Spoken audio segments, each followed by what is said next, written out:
¿Cómo estamos? Pues vamos a empezar con literatura. Cuando estábamos comentando en la historia de Francia y de España, estábamos comentando todo ese paso que habían tenido todas las tribus que bajaban. Recordarán cuando estuvimos hablando de esos conceptos de que se estaba perdiendo toda la literatura porque habían tantas guerras, habían tantas destrucciones, que todos los monjes empezaron a guardar todos los libros. En todo ese acontecimiento va a pasar desde Inglaterra, de Francia e España. Cuando llegamos a España estamos viendo que llegan a retroalimentar varias naciones, entre ellos, que todavía no se denominaba naciones, ¿sí? Que eran reinos, pero llega un grupo muy especial.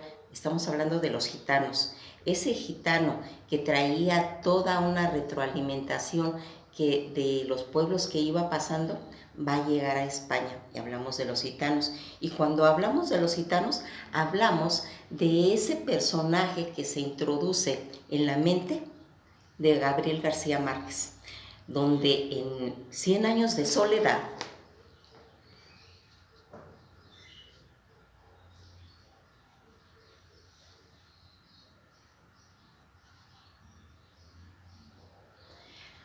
va a ir marcando como personajes a los gitanos.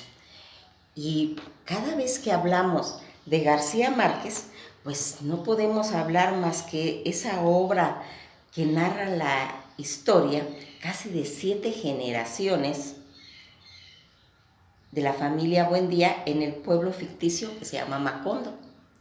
Cuando hablamos de Macondo, la novela convirtió a Gabriel García Márquez en el mayor exponente del realismo mágico. Todo esto, todo el texto fue escrito en 135.054 palabras. La escritura de esta novela va a emplear el uso de más de 15.827 palabras distintas, por lo cual 100 años de soledad está considerada como una obra de arte, como ese exponente del realismo mágico. Ya en 1969, apenas publicada la novela del compositor peruano Daniel Camino Díaz Canseco, va a ganar el Festival de la Canción de Anco en Perú con la cumbia 100 años de soledad en Macondo. Todo esto que vimos esa trayectoria donde desde 1965 se escribió en 18 meses. En 1967, 8,000 ejemplares sacó la editorial sudamericana en Buenos Aires, y en 1972 el premio al mejor libro del extranjero. En 1969 le dieron el premio Rómulo Gallegos en Venezuela, y en 1982 el Nobel en literatura. 1991 incluida en la lista de los mejores 100 libros del siglo XX. En el 2007 RAE publica una edición académica de la obra, y en el 2014 más de 30 millones de ejemplares vendidos hasta la fecha y traducida en más de 35 idiomas. Ahora vamos a hablar de un libro, de ese libro que posteriormente él va a sacar, llamado Hojarasca.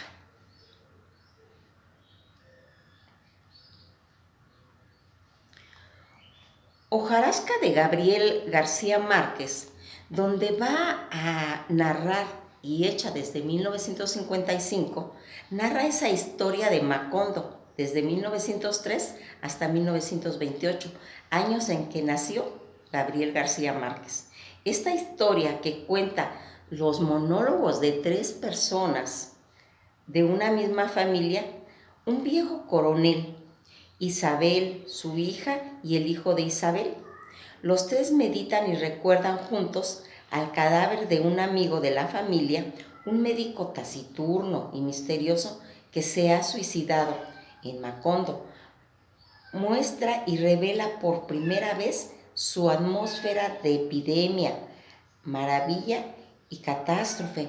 Todo esto se va hablando en este libro, que hojarasca viene siendo considerado como un complemento donde se va a hablar nuevamente de Macondo, donde un día va a llegar un hombre al que le llaman el cachorro, va a llegar a Macondo y comentan que así como este hombre llegó una vez a nuestra casa, comenta, el mismo día y así a la misma hora en que el cachorro llegó a Macondo, aquel en el camino real, cuando nadie lo esperaba, ni se tenía la menor idea acerca del nombre ni el oficio del párroco que por el atajo, cuando en el camino real lo aguardaba todo el pueblo.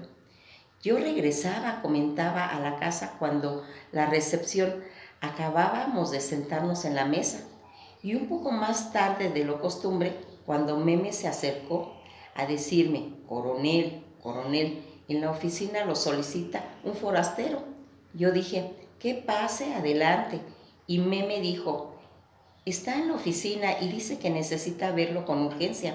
Adelaida dejó de dar la sopa a Isabel y entonces ella no tenía más de 5 años apenas y fue a atender al recién llegado. Un momento después regresó visiblemente pues preocupada. Estaba dando vueltas a la oficina y dijo, la vi caminar detrás de los candelabros. Luego volvió a darle la sopa a Isabel. Lo hubieran hecho pasar, dije sin dejar de comer. Y dijo ella, era lo que iba a hacer, pero estaba dando vueltas a la oficina cuando llegué y le dije, buenas tardes, y él me contestó, ¿por qué estaba mirando la repisa, la bailarina de cuerdas? Cuando yo le iba a decir otra vez buenas tardes, él se puso a dar cuerda a la bailarinita. La paró en el escritorio y se quedó mirando cómo bailaba. Yo no sé qué fue lo que la musiquita, lo que le permitió oír, cuando yo le dije de nuevo, buenas tardes, señor, y me quedé parada frente al escritorio, solo que él estaba inclinado, viendo a la bailarina que todavía venía dando cuerda y se paró. Adelaida estaba dando la sopa a Isabel y yo le dije, debe estar muy interesado en el juguete tal vez. Y ella todavía dándole la sopa a Isabel, dijo, estaba dando vueltas a la oficina, pero después cuando vio a la bailarinita, la bajó como si supiera de antemano para qué servía, como si conociera todo ese funcionamiento. Le estaba dando cuerda como yo le dije, buenas tardes. Por primera vez antes de que la musiquita empezara a sonar, entonces la puso en el escritorio, se quedó mirándola y sin que sonriera como si no estuviera interesado en el baile, sino en el mecanismo. Nunca me anunciaba a nada. Casi todos los días llegaba visitas, viajeros, desconocidos, que dejaban las bestias en las caballerizas y se acercaban con entera confianza, con toda familiaridad de quien espera encontrar siempre un puesto desocupado en nuestra mesa. Y yo le dije, Adelaida, debe ser que trae un recado o algo. Y ella dijo, de todos modos, tiene un comportamiento raro, mirando a esa bailarinita que está hasta que él ve que se acaba la cuerda. Y mientras tanto, yo parada frente al escritorio sin saber qué decirle, porque sabía que no iba a contestarme mientras la musiquita estuviera sonando. Después, cuando la bailarinita dio un saltito que dan siempre cuando se les va a acabar la cuerda, todavía él quedó mirándolo con curiosidad y se inclinó al escritorio, pero sin sentarse. Entonces miró y yo me di cuenta de que sabía que yo estaba en la oficina, pero que no se había ocupado de mí, porque quería saber cuánto tiempo estaría bailando la bailarinita. Y entonces yo no volví a decir buenas tardes, sino que sonreí cuando él me miró, cuando vi que tenía sus ojos enormes, con las pepas amarillas y que miraba de vez en cuando el cuerpo. Cuando le sonreí, él siguió serio, pero hizo una inclinación con la cabeza muy formal y dijo: ¿y el coronel? Es al coronel al que necesito. Tiene la voz honda como si hubiera hablado con la boca cerrada. Es como si hubiera sido un ventríloco.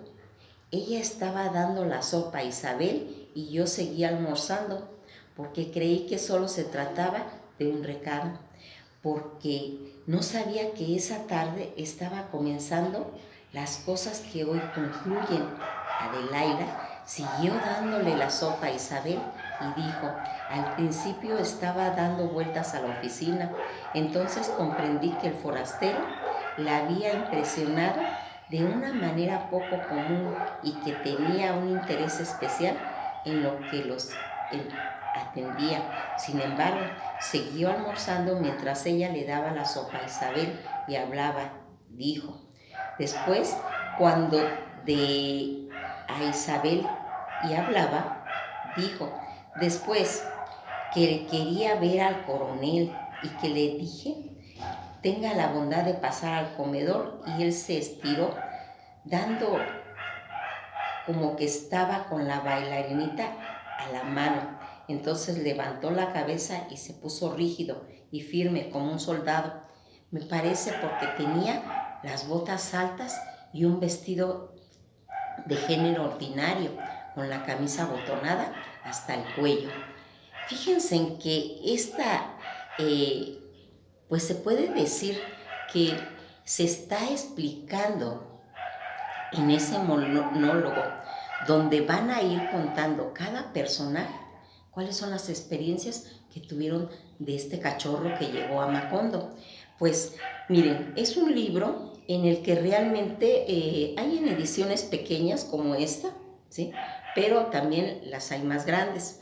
Pero es tan fácil de leer que en un ratito que tengan ustedes, pues puede ser cuando vayan en el coche, cuando vayan en el camión, en cualquier ratito lo pueden leer y les va a dejar un conocimiento muy amplio de lo que es el diálogo, de lo que son los monólogos, de lo que se va explicando acerca de todo lo que empezó como una hojarasca. Esto ha sido todo por hoy y nos vamos a ver en las próximas clases.